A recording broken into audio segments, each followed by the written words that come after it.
It's an honor and privilege to welcome you to my channel.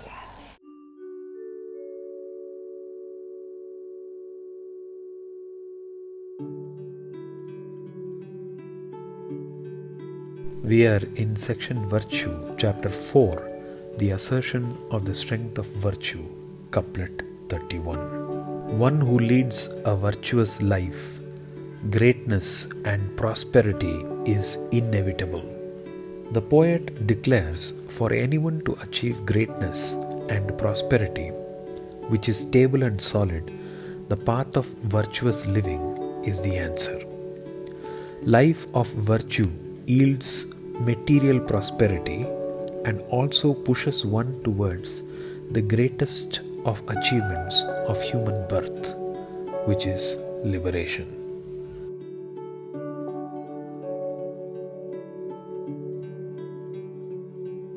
The word greatness used by the poet here has a deeper meaning of liberation, along with the simple meaning of respect in the society.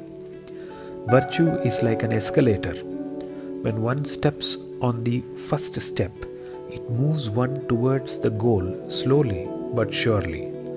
One has to simply not do anything drastic like jumping out or take any efforts in the wrong direction.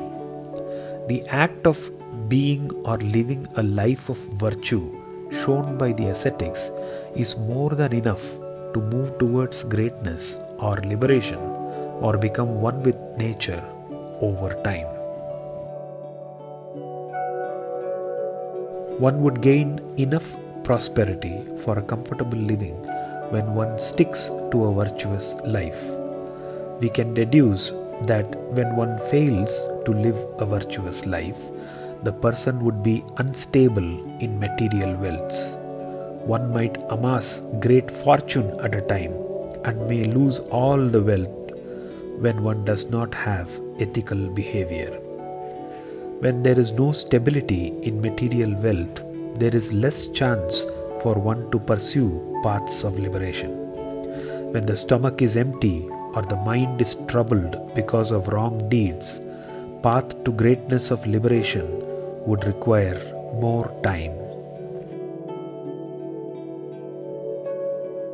Thiruvalluvar thus poses a pragmatic question of what more or what else does one need when it's clear that a life of virtue would provide both respect and material wealth. It also pushes one to greatness and lead one to liberation from Maya and the cycles of birth and death.